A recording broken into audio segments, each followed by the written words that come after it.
हमारे गुलाब के पौधों के लिए एक ऐसी फर्टिलाइज़र जिसे कि आप अपने पौधे पर अलग-अलग तरीक़ों से इस्तेमाल कर सकते हैं। इस फर्टिलाइज़र को सिर्फ़ गुलाब के पौधों पर ही नहीं, आप और भी बहुत सारे फूल वाले पौधों पर इस्तेमाल कर सकते हैं। और सबसे बड़ी बात तो ये है कि इस फर्टिलाइज़र को हमें मार्केट से ख़रीदने की ज़रूरत नहीं, ये बहुत आसानी से ही हमें हमारे घर में मिल जाती है। नमस्कार दोस्तों, मैं वंदना, मेरे चैनल पर आप सबका स्वागत है। मेरे गार्डन में यूँ तो रोज़ प्लांट अलग अलग कलर के बहुत सारे लगे हैं, लेकिन देखिए ये गुलाब का प्लांट बिल्कुल छोटा सा है। इस प्लांट को मैंने कटिंग से ग्रो किया था। मेरे रोज़ प्लांट की एक छोटी सी ब्रांच टूट गई थी, तो उसे फेंकने की बजाय मैंने इस खाली गमले में ग्रो कर दिया। तो मुझे लगता नहीं था कि ये ग्रो हो जाएगी, क्योंकि ये ब्रांच काफ़ी पतली सी थी। तो देखिए ये काफ़ी अच्छी ग्रो भी हो गई है और इसमें अच्छी फ्लावरिंग भी हो रही है। आज मैं आपको रोज़ प्लांट को देने के लिए एक ऐसी फर्टिलाइज़र के बारे में बताऊंगी जो हमें हमारे घर से ही बहुत आसानी से मिल जाती है। ये फर्टिलाइज़र सिर्फ रोज़ प्लांट के लिए ही नहीं, जितने भी आपके फूल वाले प्लांट हैं सभी पर आप इस फर्टिलाइज़र का इस्तेमाल कर सकते हैं। अगर आपके पास अपने फूल वाले प्लांट को देने के लिए कोई फर्टिलाइज़र नहीं है, तो आप इस होममेड फर्टिलाइज़र का इस्तेमाल कर सकते हैं। और इस फर्टिलाइज़र के हमें हमारे पौधों पर रिजल्ट बहुत अच्छे देखने को मिलते हैं। अगर आपके किसी भी फूल वाले पौधे पर कलियां नहीं आ रही हैं या फूल नहीं बन रहे हैं, तो आप इस फर्टिलाइज़र का इस्तेमाल कर सकते हैं। और ये फर्टिलाइज़र है हमारी इस्तेमाल की गई चाय पत्ती। चाय पत्ती हमारे सभी तरह के फूल वाले पौधों के लिए बहुत ही अच्छी है, क्योंकि ये हमारी मिट्टी को एसिडिक बनाती है और उससे ही हमारे पौधों पर अच्छी फ्लावरिंग होती है। और ये फर्टिलाइज़र हम हमारे जितने भी फूल वाले पौधे हैं, गुलाब, मोगरा, पोर्टुलका, सदाबहार, सभी को दे सकते हैं।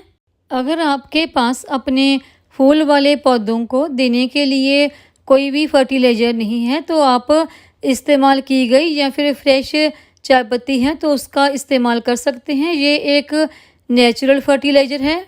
चाय पत्ती को हम अलग अलग तरीक़ों से अपने फूल वाले पौधों पर कैसे इस्तेमाल कर सकते हैं, ये मैं आपको बताऊंगी। चाय पत्ती में काफ़ी भरपूर मात्रा में नाइट्रोजन पाया जाता है। पौधों में जो हरा रंग होता है वो नाइट्रोजन की वजह से ही होता है। जब हम नाइट्रोजन से भरपूर ये फर्टिलाइज़र अपने प्लांट्स को देते हैं, तो प्लांट्स इससे क्लोरोफिल बनाते हैं, जिससे हमारे पौधों का रंग ग्रीन होता है और उससे हमारे पौधों की ग्रोथ काफ़ी अच्छी होती है। अगर हमारे पौधों में इस फर्टिलाइज़र की कमी होगी तो उससे हमारे पौधों के पत्ते पीले होकर गिरना शुरू हो जाएंगे। अब इस चाय पत्ती को हमने अपने पौधों पर इस्तेमाल कैसे करना है। अगर आप फ्रेश चाय पत्ती इस्तेमाल कर रहे हैं तो उसका 1 चम्मच आपके किसी भी तरह के फूल वाले जो पौधे हैं उनके लिए काफ़ी है। अगर आपने इस्तेमाल की हुई चाय पत्ती का अपने पौधों पर इस्तेमाल करना है तो उसकी मात्रा आप दुगनी कर दें, यानी कि 2 चम्मच। इस्तेमाल की गई चाय पत्ती को आपने अपने पौधों पर इस्तेमाल कैसे करना है। इस्तेमाल की गई चाय पत्ती को फेंकने की बजाय उसे इकट्ठा करके रख लें और उसे 4 से 5 दफ़ा पानी से अच्छी तरह से धो लें, ताकि उसमें जो भी शुगर की मात्रा है वो निकल जाए। अगर चाय पत्ती में शुगर की मात्रा रहेगी तो इससे पौधे में चींटियाँ भी आ सकती हैं और पौधे को फंगस लगने का भी डर होता है। और उसमें कोई अदरक वगैरह आपने इस्तेमाल किया है तो उसे भी निकाल दें। चाय पत्ती को सुखाकर पौधों में इस्तेमाल करने के लिए स्टोर करके रख लें। अगर आप गर्मियों में चाय पत्ती सुखाते हैं तो ये बहुत जल्दी सूख जाती है और ये हमारे पौधों की अच्छी ग्रोथ के लिए एक नेचुरल फर्टिलाइज़र बनकर तैयार है। आप इसे एक बार बनाकर सुखाकर स्टोर करके रख सकते हैं, फिर चाहे जब आपको इसकी ज़रूरत हो इस्तेमाल कर सकते हैं।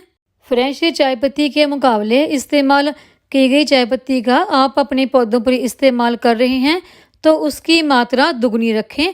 अगर आपका पॉट छोटा है तो 2 चम्मच, अगर आपका पॉट बड़ा है तो 3 से लेके 5 चम्मच तक आप इस्तेमाल कर सकते हैं।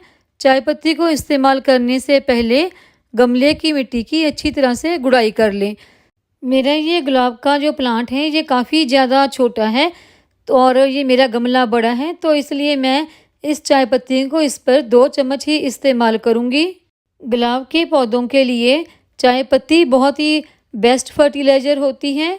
ये हमारी मिट्टी को एसिडिक बनाती है। अगर आप हर 15 से 20 दिन के बाद चाय पत्ती को अपने गुलाब वाले पौधों पर इस्तेमाल करते हैं तो इससे अगर आपके पौधे पर कलियां नहीं आ रही हैं तो कलियां आएंगी, फूल भी बनेंगे, पौधों की ग्रोथ भी अच्छी रहेगी और पौधों की पत्तियां भी बढ़िया ग्रीन बनेंगी। और इस्तेमाल की गई चाय पत्ती का पौधों पर इस्तेमाल करने का एक दूसरा तरीका भी है। आप इसकी फर्टिलाइज़र भी तैयार कर सकते हैं। जैसे आप किचन वेस्ट से खाद तैयार करते हैं, बिल्कुल उसी तरह से ये देखिए मैंने काफ़ी सारी चाय पत्ती की खाद तैयार कर रखी है। ये खाद मैंने चाय पत्ती में थोड़ी सी मिट्टी मिक्स करके तैयार की है। इसे आप इस तरह से बहुत ही आसानी से तैयार कर सकते हैं। इसे आप जब गमले की मिट्टी तैयार कर रहे हैं तो उसमें मिक्स भी कर सकते हैं और अपने फूल वाले पौधों को ऐसे ही देना चाहें तो इस तरह से भी दे सकते हैं। इस चाय पत्ती की खाद को इस्तेमाल करने का अगला तरीका है, अगर आप केले के छिलके, संतरे के छिलके, प्याज के छिलके या फिर आलू के छिलके से कोई भी लिक्विड फर्टिलाइज़र तैयार कर रहे हैं तो आप उस फर्टिलाइज़र को छानकर उसमें इस चाय पत्ती की खाद का 1 चम्मच बीच में मिक्स करके और खाद के बराबर मात्रा में पानी मिक्स करके अपने प्लांट्स को दे सकते हैं। उसमें एनपीके की मात्रा तो होती ही है, साथ ही उसमें नाइट्रोजन की मात्रा भी बढ़ जाएगी और इससे हमारी जो पौधे की मिट्टी है वो काफ़ी एसिडिक हो जाएगी।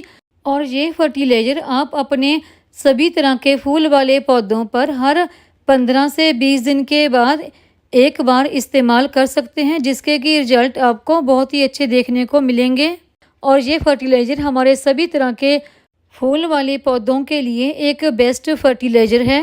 इस फर्टिलाइज़र को इस्तेमाल करने का अगला तरीका है, अगर आप कोई फूलों वाला न्यू प्लांट ग्रो करना चाहते हैं और आपके पास कोई भी फर्टिलाइज़र नहीं है तो आप मिट्टी तैयार करते समय उसमें इस चाय पत्ती की खाद को मिक्स करके फूलों वाला न्यू प्लांट ग्रो कर सकते हैं। इससे पौधे की ग्रोथ भी अच्छी होगी और फूल भी अच्छे आएंगे। चाय पत्ती की खाद को अलग अलग तरीके से आपके पौधों पर इस्तेमाल करने के काफ़ी सारे तरीके मैंने आपको बताए हैं और ये फर्टिलाइज़र ख़ास तौर पर गुलाब के पौधों के लिए तो बहुत ही अच्छी रहती है। कलियां नहीं आ रही हैं या फूल नहीं बन रहे हैं तो उसके लिए ये बहुत ही बेस्ट नेचुरल फर्टिलाइज़र है। उम्मीद है आपको मेरी ये वीडियो पसंद आई होगी। वीडियो पसंद आई हो तो वीडियो को लाइक करें, सब्सक्राइब करें, शेयर करें, कमेंट करें, बेल आइकॉन को ज़रूर दबाएं ताकि मेरी आने वाली हर नई वीडियो का नोटिफिकेशन आपको मिलता रहे।